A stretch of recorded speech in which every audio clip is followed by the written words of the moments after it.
Oh, hi friends, welcome back.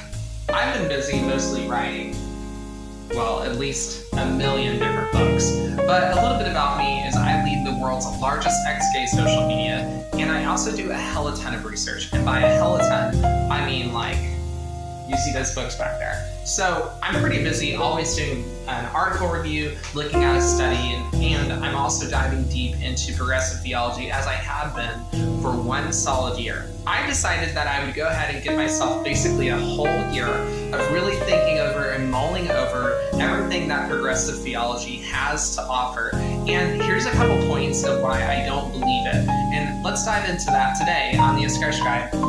One of the reasons why I don't believe progressive theology, whether a person believes that homosexuality is a sin or not, the reason why I don't believe progressive theology is because it makes a person the God. Let me explain. When a person basically believes that they can affirm anything about themselves and have no moral, objective stance on anything that can compete them, it means that they are God. Not that they think that they are a God. It means that they are the arbiter of truth and that everybody is innately good. I find this to be a problem, especially when I go and I look at points. And it's also very interesting that the number one people group that constantly leave comments like, unalive ourselves, you don't know what you're talking about, you don't exist, are progressives. And I find that this type of movement is not only is it going to be linked to some institution that is funded by a government, but it truly ultimately is the least tolerant religion that I know of. Now, as someone who is on the way to become a wizard, whenever I sit here and I look at these points and I go, okay, maybe there's some validity in those standpoints, the more that I examine them, it's more or less about what you personally get out of it, how happy you become, and it's less about consistent truth or long-term eternal applications. And this I find to be the largest issue that goes on, at least from a metaphysical standpoint. Again, when I just take a step back and I go, okay, does this have a lot of value? I find that also it doesn't. And the reason for these reasonings that I have is that there's not a lot of historical accuracy that's actually put inside of it. A lot of the times there's a lot of historical interjection that is not provable and it's questionable at best.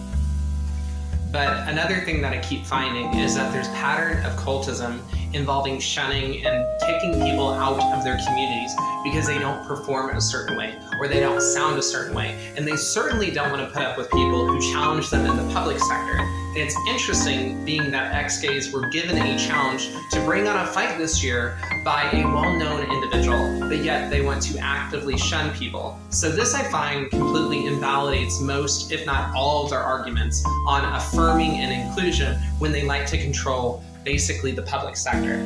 Now, I'm not saying that people can't mean well and people can't live a peaceful life, but after all, after judging those things and weighing them, I myself can't sit there and support groups or ideas that basically are not grounded in observable phenomena that repeat themselves or history that's consistent rather than made-up histories or branching off, like progressives like to say, experimenting and making their own standards up without having ability to have their standards truly judged. This really, for me, creates an observable phenomenon where if you want to make up things and you want to make claims that aren't necessarily true, that is just situational or anecdotal, exactly like several people say that ex-gays don't exist, with basically examples of their life that they give, but no examples elsewise, then it's just their opinion, which they treat as a theological understanding. And this is what I find is really interesting, that in light of doing that, they completely do a disservice to their entire groups. And that's just my thought on progressivism.